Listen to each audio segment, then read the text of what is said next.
Hallelujah. स्वागत है आप सबका मेरी भविष्यवाणियों की पुस्तक में।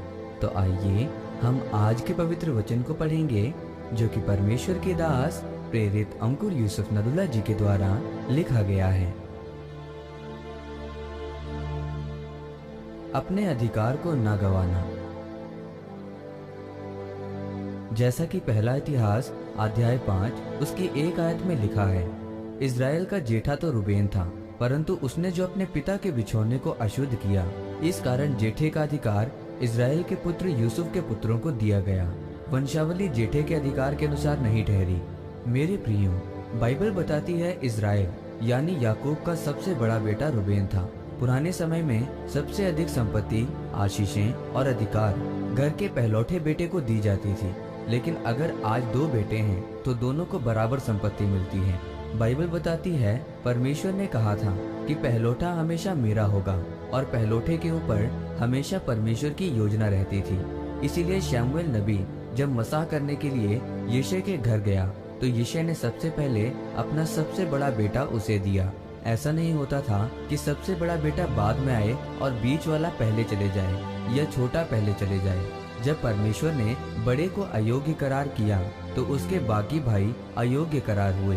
जब दाऊद आया तो परमेश्वर ने कहा कि यही है, जबकि परमेश्वर की बड़ी योजना दाऊद के ऊपर नहीं बल्कि सबसे बड़े भाई के ऊपर थी। लेकिन बाइबल कहती है परमेश्वर ने कहा मैंने इसे अयोग्य करार दिया। इसका मतलब परमेश्वर उसे परख चुका था।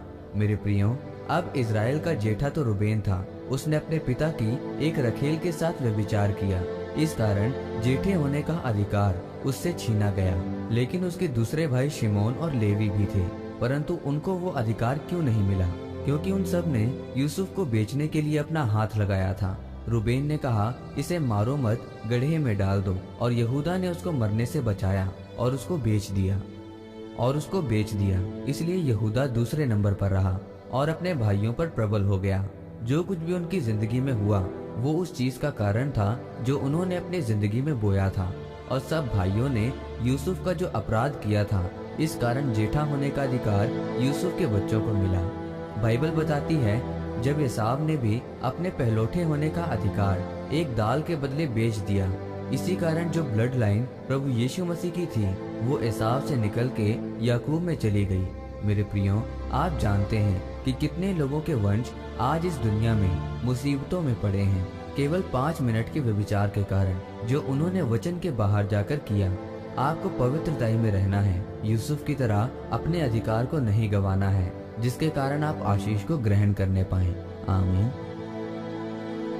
आइए इस प्रार्थना को आप मेरे साथ एक मन होकर करें। सर्वशक्तिमान परमेश्वर, इस वचन के लिए मैं आपका धन्यवाद करता हूँ। परमेश्वर, मैं ये प्रार्थना करता हूँ कि मैं अपने अधिकार को कभी भी ना गवा सकूं, बल्कि आपकी दी हुई स्वर की बुद्धि के अनुसार चल सकूं। प्रभु यीशु मसीह के नाम में आमीन। परमेश्वर आप सबको आज के वचन के ऊपर मनन करने के द्वारा आशीषित करे। आमीन।